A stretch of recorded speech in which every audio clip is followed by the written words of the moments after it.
90 minutes business, l'invité. Avec nous ce midi dans 90 minutes business, Hélène Valade, directrice développement environnement du groupe LVMH. Merci beaucoup d'être avec nous aujourd'hui. Vous êtes en direct de l'UNESCO. Merci donc de nous accorder quelques minutes pour cette interview. On va parler aujourd'hui de ce programme Life 360 que le groupe met en place. Les objectifs environnementaux en fait généraux dans toute l'activité du groupe. L'événement d'aujourd'hui, c'est que vous rassemblez les dirigeants, plusieurs centaines, les partenaires d'LVMH autour de ces objectifs environnementaux que vous vous êtes fixés. Quel est déjà, Hélène Valade, le message de cette journée ?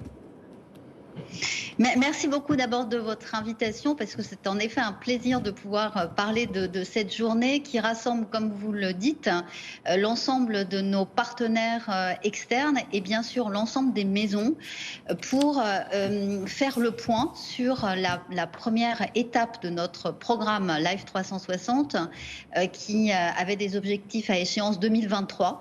Donc c'est ces résultats 2023 qu'on partage aujourd'hui et puis on annonce aussi un certain nombre d'initiatives pour rehausser notre ambition et être sûr d'atteindre nos objectifs 2026-2030. Ce qui est très intéressant, Hélène Valade, dans ce que vous faites, c'est que vos objectifs sont chiffrés et ils sont datés. Là, ça y est, 2023, on fait un premier bilan. Est-ce que vous pouvez nous dire ce qui a été fait au final jusqu'à cette année ? Oui, et je le fais avec transparence, c'est-à-dire qu'on partage aujourd'hui les résultats qu'on a atteints et puis ceux qu'on va avoir du mal à atteindre, parce que c'est aussi comme ça qu'on peut avoir l'espoir de progresser, en joignant les forces de chacun pour lever les obstacles. Mais en effet, le premier résultat, c'est tout de même une grande satisfaction de ces objectifs 2023 qui portaient à la fois sur la circularité créative. Nous nous étions fixés de développer des nouveaux services de circularité, c'est-à-dire la réparation, c'est-à-dire l'upcycling. Et là, il y a un grand mouvement dans l'ensemble de nos maisons pour développer ce type de service. Une maison, par exemple, comme Louis Vuitton, répare plus de 600 000 pièces par an. Rimowa fait la même chose avec les valises. Le Bon Marché a installé au rez-de-chaussée de son magasin des espaces pour réparer les objets. Donc ça, c'est une chose que nous avons partagée fortement et nous le rendrons très visible par un défilé d'un genre très nouveau puisque aujourd'hui, nous allons avoir un défilé uniquement de pièces upcyclées, c'est-à-dire fabriquées à partir des pièces invendues de nos maisons. Et nous faisons cela pour montrer que c'est possible et que le résultat est beau. En tout cas, j'espère que ce point de vue sera partagé par tout le monde.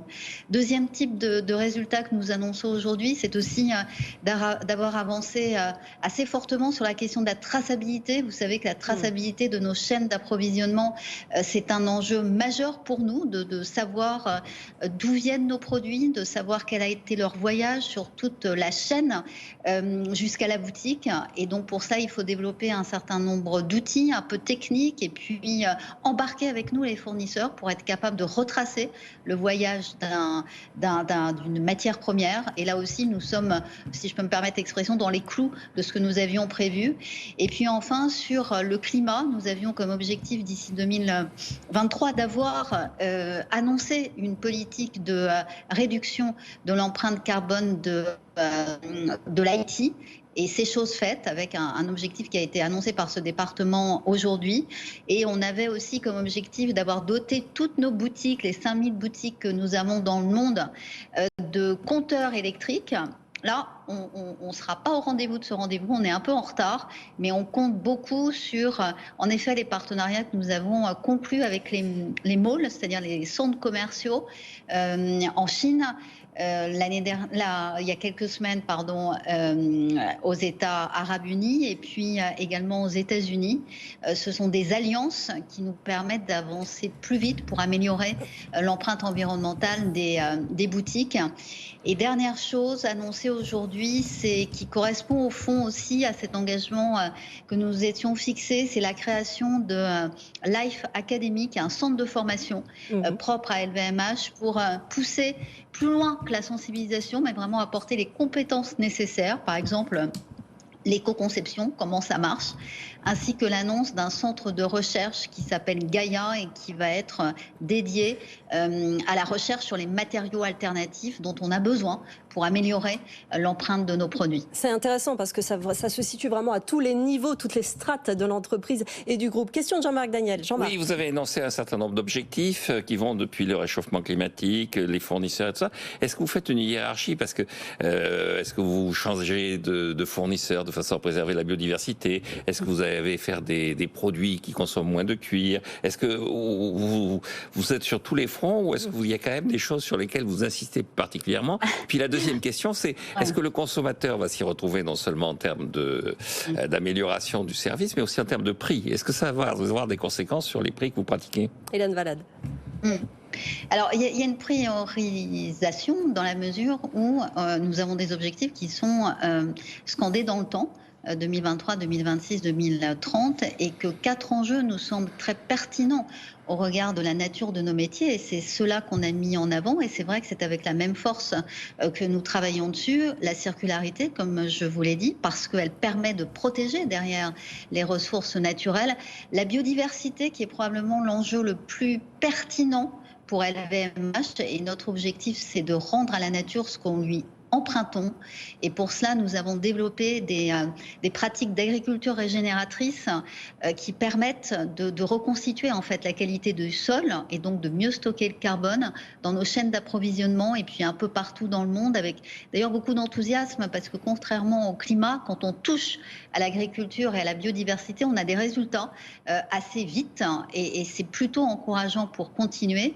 Et puis on mène de front également l'enjeu de la traçabilité et bien sûr du climat, même si le climat, on n'est pas un groupe énergéticien, donc c'est pas l'enjeu le plus pertinent pour nous, mais bien sûr, on fait notre part comme l'ensemble des entreprises. Et pour répondre à votre question, c'est évident que l'enjeu dans les années à venir, et on va d'ailleurs en avoir besoin pour atteindre les propres objectifs que nous nous sommes fixés, c'est ce qu'on appelle le scope 3, c'est-à-dire la relation avec nos fournisseurs, l'amont et l'aval de notre chaîne de valeur. Et pour cela, nous développons avec eux un certain nombre de nouvelles pratiques, l'agriculture génératrice par exemple, qui fait que nous payons plus cher la matière première. Ça s'appelle des premiums. On fait ça notamment avec la betterave parce qu'on en a besoin pour l'alcool et pour les parfums.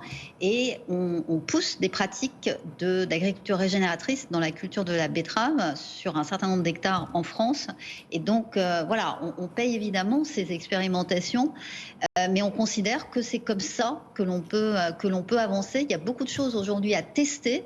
On n'a pas automatiquement la solution et donc ce sont des expérimentations qui doivent être menées. Les expérimentations, ce sont des coûts et le temps du passage à l'échelle arrivera, j'espère, assez vite. Voilà, le programme s'appelle Live 360. On aimerait en parler pendant des heures parce que c'est vraiment un sujet passionnant. Merci beaucoup, Hélène Valade. Vous revenez quand vous voulez, évidemment, directrice développement environnement du groupe LVMH. Merci de nous avoir accordé ces quelques minutes depuis l'UNESCO.